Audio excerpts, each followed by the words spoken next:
Hey everybody, this is Patrick from LSAT Lab. Let's talk about rebuttals in the logical reasoning section. It affects a whole lot of different question types.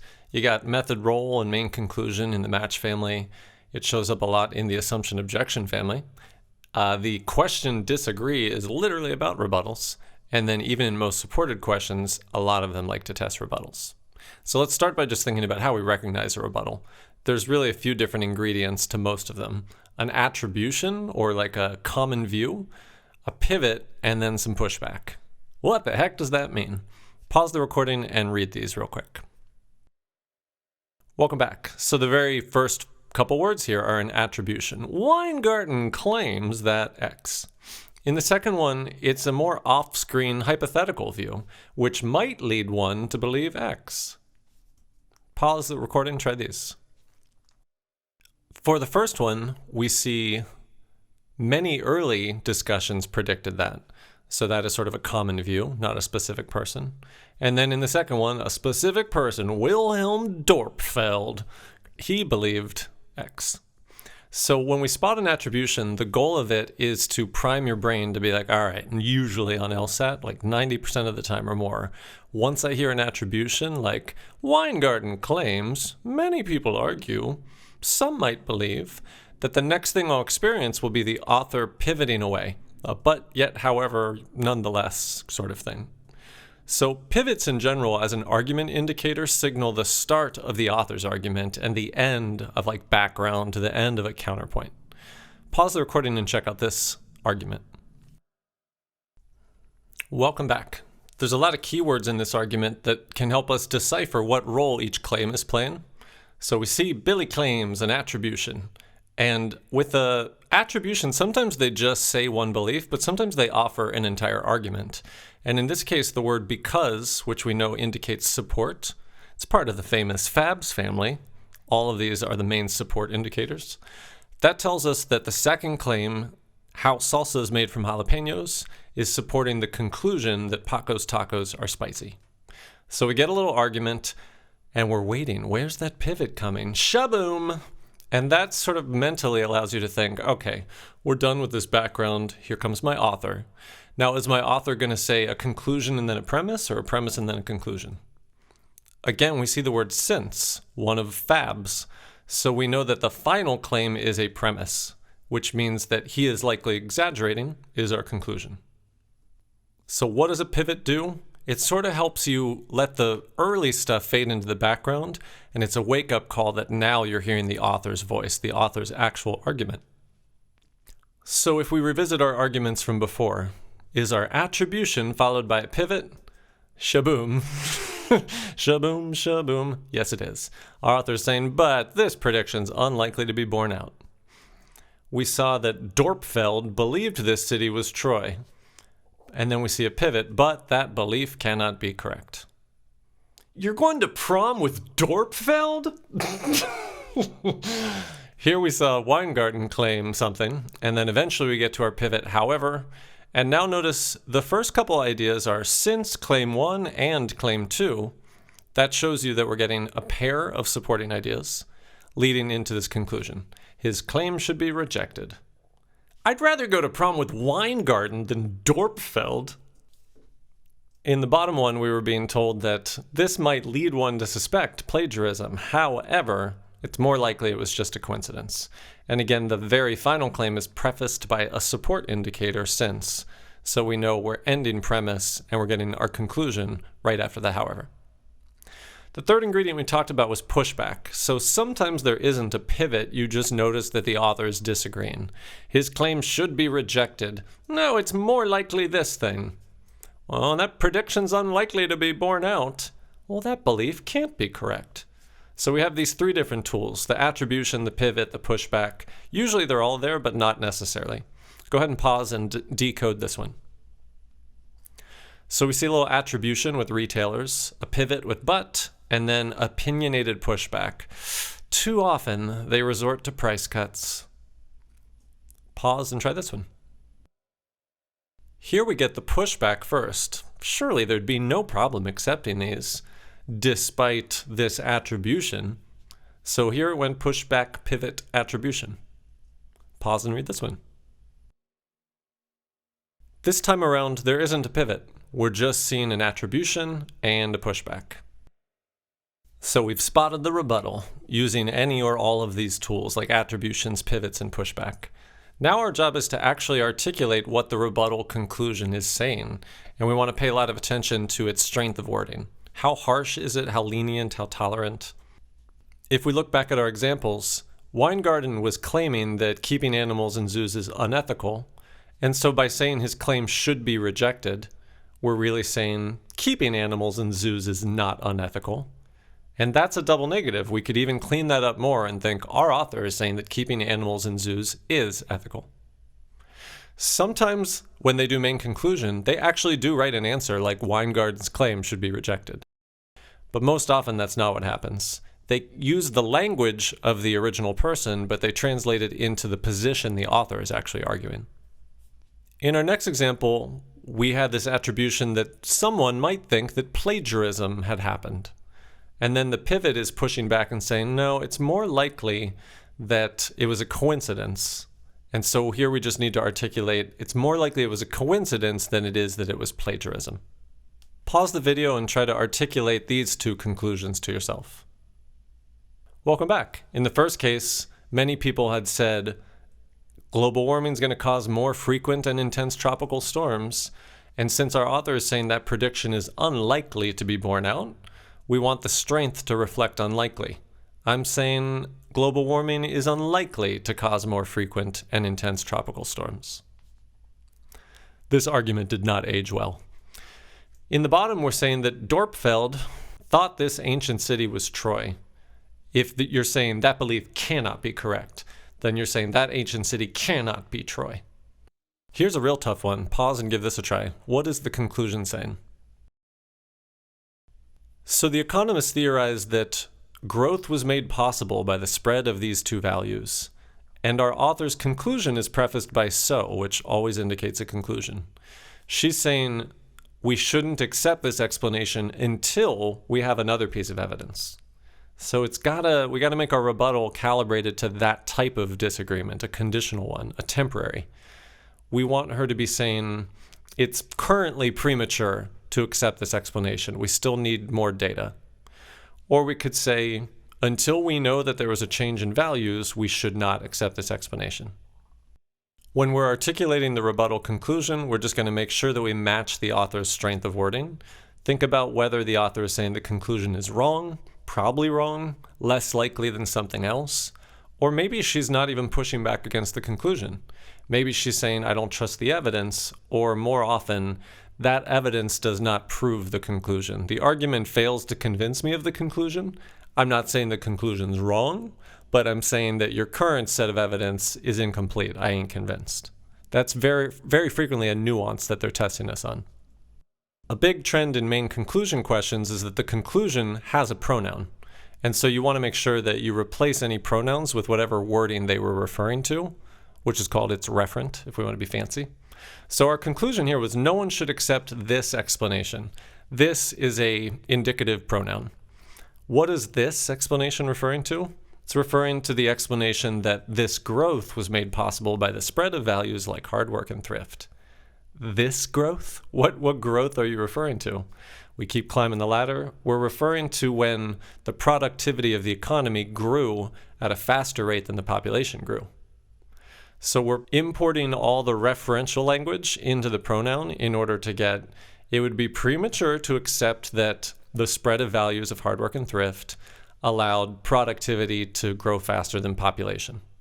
All right, let's have some fun with this within question types. Now, main conclusion is arguably the most important time to know rebuttal arguments. Why? Because they're not trying to make it easy for us to find the conclusion. They don't want to say, thus, therefore, final claim, conclusion. That only happens about 10% of the time, that it's the last claim. So watch out for an answer that matches the last claim, because 90% of the time that's a trap.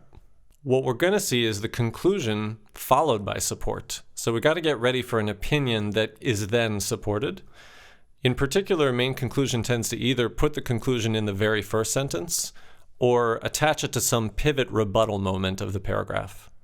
Most examples of main conclusion are rebuttals. Pause the recording and find a correct answer here. Welcome back. As we broke down before, there was an attribution that many early discussions were predicting something, pivot to the but, and then a pushback. This prediction's unlikely to be borne out. So what does this prediction refer to? I want to replace that pronoun. It's the prediction that there will be more frequent and intense tropical storms. That it would cause more frequent and intense tropical storms. Well, what does it refer to? It refers to global warming. So we're saying the prediction is that global warming will cause more frequent and intense tropical storms, and that's unlikely to be borne out. So we're saying global warming will probably not cause more frequent and intense tropical storms. And our correct answer literally says that with a couple words switched around. On main conclusion, you're doing all your work up front, and once you know the conclusion, you're only judging answers by do they or don't they say global warming will probably not cause more frequent and intense storms. Pause the recording and give this a try. Welcome back. We mentioned before that there's an attribution sort of off-screen, like some might suspect that plagiarism is to blame. However, pivot, I will push back. I think it's more likely it was a coincidence because we see the last claim is support. So our conclusion is it's more likely that it's because of a coincidence. More likely than what? It's more likely a coincidence than it is plagiarism. Our correct answer is D, which is just saying that same claim, but flipping the comparison. Instead of saying Billy's taller than Pam, it's saying Pam is shorter than Billy. Instead of saying it's more likely coincidence than plagiarism, it's saying it's less likely plagiarism than coincidence. One last one. Pause the recording and try this one. When we broke this one down before, we said that there's sort of an attribution when we hear about retailers. The pivot is what really wakes us up because we're doing main conclusion and we know 60% of them are attached to a pivot. And then we are like, okay, that blue is expressing the author's opinion. She's saying, I think they too often resort to using price cuts. She then defends it, supports it with her last couple claims. So our conclusion is they too often resort to price cuts. And who is they? They is retailers. So we could say that retailers are using advertised price cuts to promote their products too often. Notice that I switched from promote their wares into like a more familiar noun. Our correct answer here is a little bit harder to spot, but C is our best meaning match. To say advertised price cuts are overused is a nice match for they are used too often. Let's move on to a different question type. Flaw is the most common question type on the test, and we know that within it there are these 10 famous flaws that show up in half of the answer choices. And about a third of the time, these 10 famous flaws are the actual flaw. Well, 2 of them are related to rebuttals. So when you're doing a flaw question and you see a rebuttal, there's a couple things that should come to mind right away. Ad hominem and unproven versus proven false are 2 famous flaws, 2 of the 10. These other 3 things are way less common, and we're really only introducing a name so that you can sort of organize it in your head. Pause the recording and read over all 5 examples of rebuttal flaws. So ad hominem is a fancy Latin term that just means you're attacking the person, the source of the argument, rather than the argument itself. The structure of this is that you're saying, don't listen to him, ignore them. Why? The evidence will be saying, well, that source is disqualified. They have an ulterior motive. They have some biased interest. Or they have some conflicting past behavior or conflicting belief. Answer choices that are describing an ad hominem flaw won't say ad hominem, but they'll say that we're discrediting a view based on the source rather than the content, or that we're failing to address the merits of the position.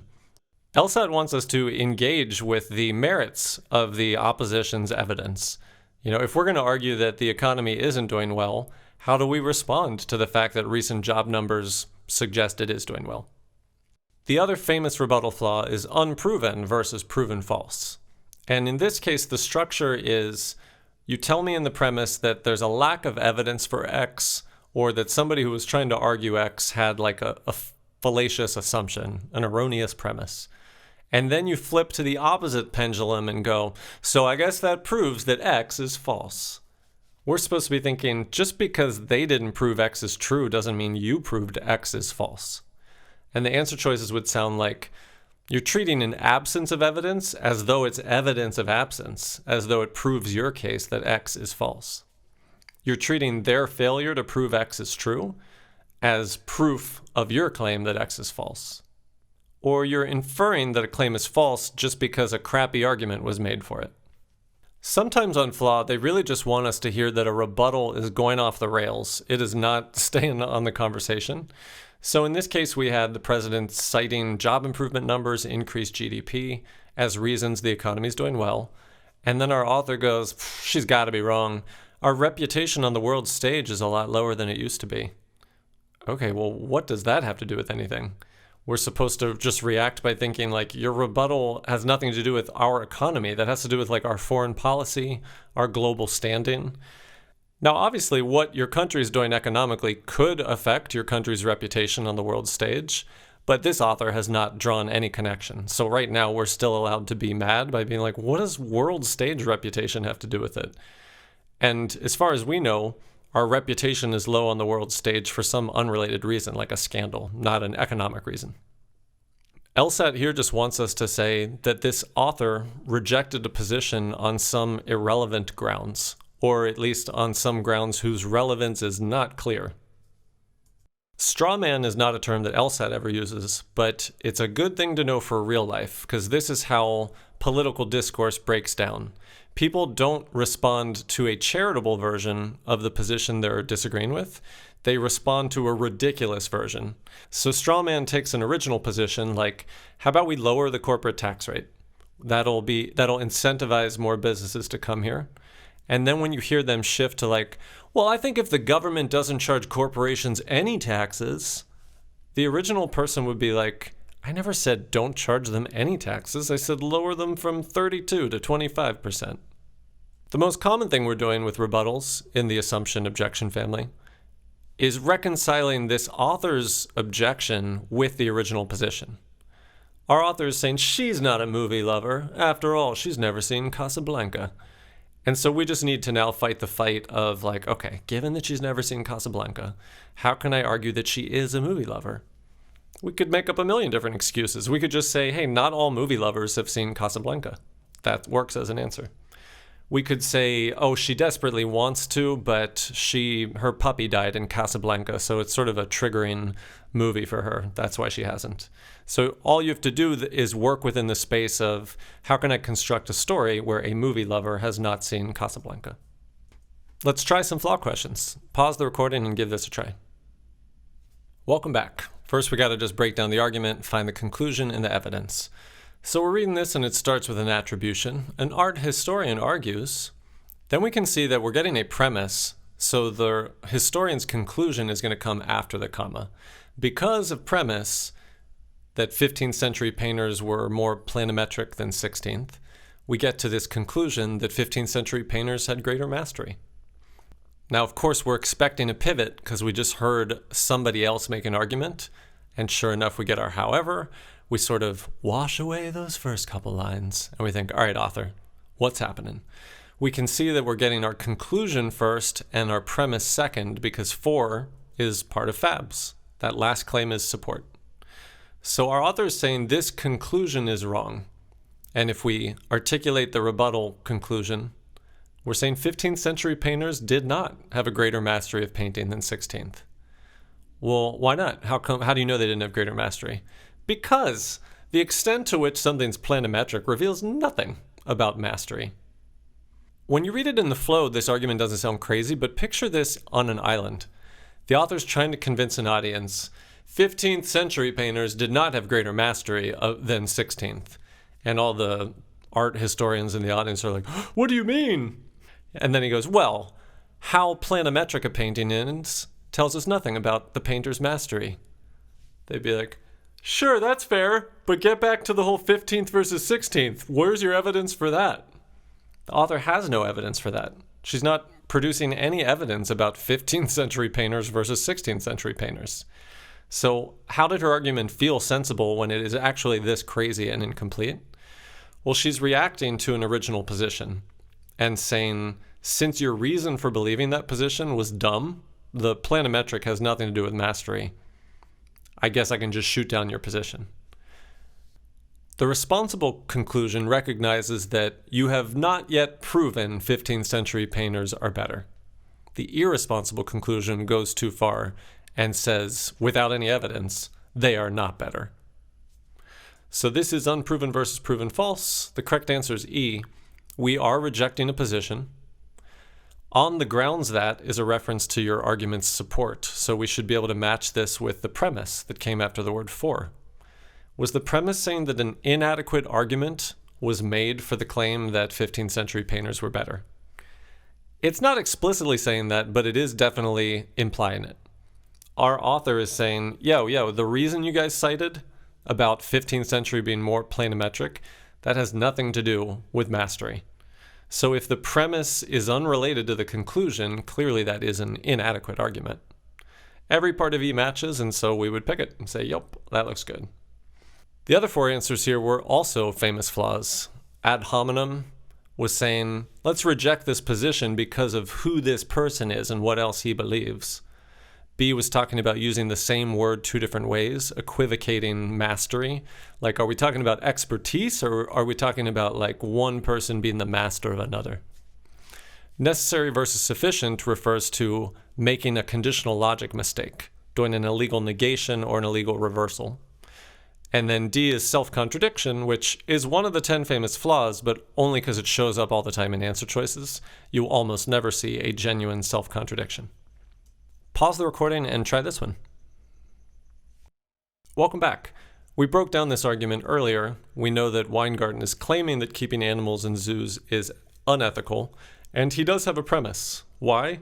Well, because you're placing animals in an unnatural environment for the sake of your human amusement. You disgust me. The rebuttal conclusion is saying his claim should be rejected for two reasons. The evidence combines. He's basically saying, well, keeping a house pet is also putting an animal in an unnatural environment for human amusement, and you don't see anything wrong with that, you hypocrite. So this is an ad hominem flaw. You're either invalidating someone's view by saying that they are biased or by saying they're like a hypocrite. Here, our author is saying, so keeping animals in zoos is ethical. You hypocrite. Again, if you looked at this argument in a vacuum, it looks insane. I'm going to go up to a stage and convince an audience that keeping animals in zoos is ethical. All right, we're ready. Convince us. Well, everybody, as you know, keeping a house pet involves placing an animal in an unnatural environment for the sake of human amusement, and Weingarten doesn't see anything wrong with that. Who's Weingarten? When are you going to talk about zoos? That's how stupid this argument is. When you're doing ad hominem, you're just disqualifying the person, not the ideas. So the correct answer is E. The structure of ad hominem is that we are saying, let's dismiss this point of view. Let's ignore it. Why? Because the person who's saying it either is biased or is kind of a hypocrite. So our correct answer is saying that the author rejected a claim, and then the premise, the grounds on which she did it, was that he holds a view that contradicts it. So again, inconsistent is a synonym for contradictory. If you think keeping animals in zoos is unethical because it's an unnatural environment for the sake of human amusement, then you should also think that having a house pet is unethical, because it also is the same thing. It involves putting an animal in an unnatural environment for human amusement. So the view that it's okay to own pets is inconsistent with the view that it's not okay to put animals in zoos. Again, most of the other answers are famous flaws. B refers to sampling. C actually refers to straw man, which is not one of the famous flaws, but we just talked about it a second ago. And D, once again, is busting out necessary versus sufficient, an illegal reversal or an illegal negation of conditional logic. All right, one more. Pause and give this flaw question a try. Welcome back. So we start off with an attribution, and then we see that there is a because and an and. So this is a little mini argument. We're going to have a conclusion followed by two supporting ideas that are held in tandem by that and. The critic is trying to convince us that a negative news report on the economy can harm the economy, because those sorts of reports damage people's confidence in the economy, and then that makes them less willing to spend money. Our author then pivots with a but, so now we focus on these last couple ideas because this is her argument. The word thus is telling us that the final claim will be the conclusion. If she's saying that they're mistaken, she is saying it can't harm the economy. Why? Because your willingness to spend money is correlated with confidence in your own immediate economic situation. So in a sense, she seems to be disagreeing with a premise. She seems to be thinking that a lack of confidence in the economy is not going to make you spend less money. You're going to decide how much money to spend based on your confidence in your own economic situation. There's no famous flaw here. The author's definitely engaging with the argument. We just need to try to reconcile the author's evidence with the original position. So given that people's willingness to spend money seems to track with confidence in their own economic situation, how can we argue that a negative news report on the economy really could harm the economy? Well, we could argue that a negative news report on the economy can hurt someone's confidence in their own immediate economic situation. It might not immediately do so, but maybe the negative news makes you less confident about the economy, and that makes you less confident about your own immediate economic situation, and that makes you less willing to spend money, and therefore we've defended the idea that a negative news report can actually harm the economy by leading to less spending. Now that we've thought of a way to reconcile the author's rebuttal premise with that original position that she's rebutting, we have a pretty good objection. Let's go to the answers thinking, hey, maybe a negative news report can affect people's confidence in their economic situation. A and D are the two answers that are sort of talking about that. But A is saying that confidence in your own situation would affect how you perceive the overall state of the economy. That doesn't do anything for us as an objection. We're trying to get from negative news report to I'm less willing to spend money. So I need the negative news report to be causing me to be less confident about my economic situation. So D is our correct answer because it's saying the negative news report makes you less confident in the economy overall. And then usually that means you start feeling pessimistic about your own immediate situation. And that's how we get to you spending less money. So A was reversing the flow of causality that we're using in order to make this rebuttal. So A has the objection we wanted, but it reversed the cause-effect relationship. Let's talk about rebuttals intersecting with assumption questions. Now, assumption questions are always either testing a missing link or a ruled out objection. So in some cases, we will be linking language from the author's evidence to language from the rebuttal conclusion. And other times when we're trying to think of objections so that we could maybe rule them out, we'll just be thinking, how could I, allow that author's premise to be true, but reconcile it with the original position and say, okay, well, the original position could still be correct. Go ahead and pause the recording and give this one a try. Welcome back. We got attribution language right out of the gate. The recent claims that, and so the opposing position itself is that the Tasmanian tiger is not extinct. And then our author is saying that's false. All right, so she's saying that it is extinct. All right, why should we believe that the Tasmanian tiger is extinct? Because its habitat has been taken over by farming. It's been systematically eliminated from its habitat. And people working in the area don't see any evidence of it. There's no carcasses, there's no tracks. So from a linking perspective, we would need to get language like, all right, if you've been systematically eliminated from your habitat and there's no hard evidence of you in the region, then extinct. If we're trying to think of objections, we're going to think, how can I reconcile this evidence with the original position that the Tasmanian tiger is not extinct, it's still alive? Given that they've been eliminated from their habitat, how could we say they're still alive? I don't know, we could say they moved to a new habitat. Given that there's no hard evidence of them in the region, how could we say that they're still alive? Maybe we're looking in the wrong places for the evidence. I don't know, maybe animals ate the carcasses or rain washed away the tracks. Once we come up with objections, we can turn them into assumptions by just negating them. The tigers did not move to a new habitat. Other animals didn't eat the carcasses, etc. Looking at the answers, A is wrong because starvation is just too specific and out of scope. We know they were driven from their habitat, but it doesn't have to be because of starvation. They could have been poisoned, they could have been murdered, they could have been intimidated, it doesn't matter. B actually sounds like one of our objections. It's not ruling out the idea that animals ate carcasses. It's literally saying, well, what if the animals ate the carcasses? So that would weaken. C is too extreme. The author does not need to assume that 100% of naturalists have looked systematically for evidence. And then D is the correct answer. It actually matches one of our objections just ruled out. The tiger didn't move to a new habitat. So D is correct. We don't necessarily have to predict that answer. We just have to be receptive to it.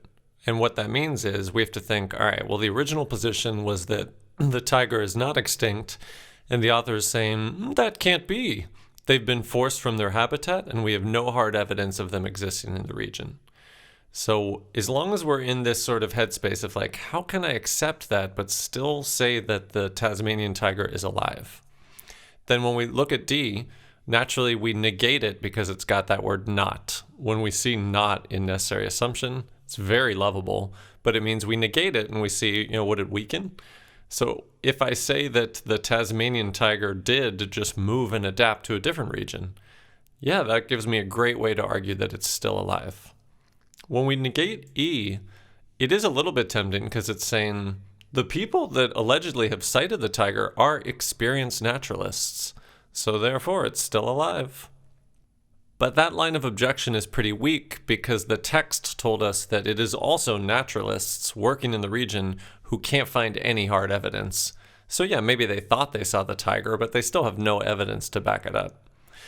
When we are comparing D versus E, we're basically thinking which of these weakens more. And D makes it much easier. We can say, yeah, I get it. They were eliminated from this habitat. There's no evidence in this region of them, but that's because they moved somewhere else. They're still alive. Whereas with E, it's a much weaker objection. It's like, yeah, I know they've been booted from this region and we have no evidence of them being here, but there was a naturalist that thought they saw one. Let's talk about how this will show up in most supported. Most supported and must be true come from the inference family, where you're usually not reading arguments at all. You're just reading facts and statements. But fill in the blank most supported, a lot of times we'll do rebuttals. So if we're doing most supported and it looks like we're dealing with a rebuttal paragraph, then generally the correct answer sounds a lot like the rebuttal conclusion, but crucially, don't be too strong with disagreeing. Pause the video and give this a try. Welcome back. So in fill in the blank, we're usually trying to derive a reasonable conclusion. This paragraph starts with an attribution, and it turns out that it's actually a mini argument, that because of this first claim, you get the main position, that morality is entirely by culture, it's not grounded in some universal human nature. Then we see our author saying this argument is flawed. That's different from saying this conclusion is false. What she's saying is that premise does not prove that conclusion. So we want to be careful with our wording. But if we were just looking at flipping the conclusion, we'd be saying, what do you mean? It's still possible that morality is grounded in some universal human nature. And if we compare that to the answers, the only answer that really has that sort of wording is C, where it's talking about morality being based in or grounded in something universal, something shared. A actually goes the opposite direction, where it is saying morality gets contextualized. It's not coming from some common thing. It's based in specific cultures, not general human nature. So that's the opposite of what we wanted. B is too strong. The word most is always scary to us. And it's just saying that the moral codes resemble each other. It's not speaking to where they come from. Are they resembling each other because these cultures are copying each other, or because morality is grounded in some universal human nature?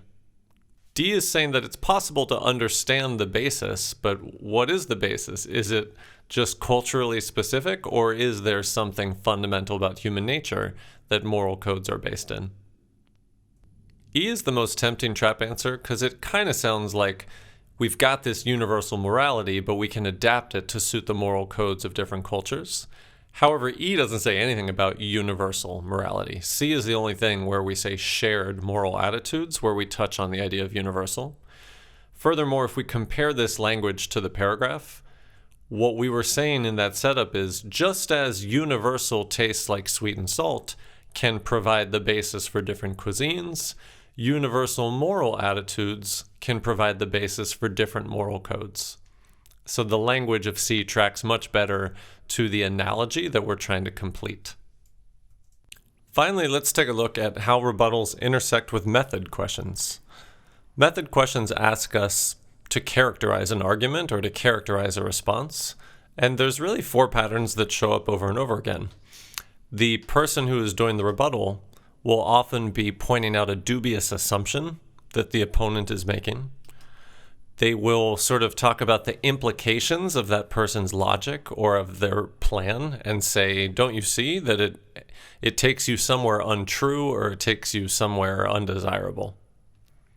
Or they might react to a causal argument and say, ooh, have you considered this alternate explanation? Or finally, they might just raise some overlooked consideration that reframes the conversation. These names can potentially be overlapping. If you raise an alternate explanation, that's kind of like an overlooked consideration. You're saying, well, you're assuming that this isn't what's going on. Pause the recording and read through all 4 of these and try to describe them using the language above. Welcome back. When we read about these researchers, they were trying to figure out why twice as many 50-year-olds as 20-year-olds say that they sometimes give blood. And their explanation was that 50-year-olds are more altruistic than 20-year-olds. But this author is saying, I don't know, it could just be that 50-year-olds are afraid to admit they don't give blood because they know that that's kind of expected of them. So this is providing an alternate explanation, and the correct answer literally says that. It says that the reasoning above calls into question this conclusion by offering an alternate explanation. Flynn and Garcia were talking about suing companies and getting huge rewards. And Garcia was pushing back by saying, well, we got to watch out. If you don't put a limit on how much you can get back from a corporation, then you can destroy the corporation, the people that work there will lose their jobs, and overall that harms the economy and consumers. So Garcia is talking through implications or consequences of what happens when you let people collect large damage awards from suing corporations.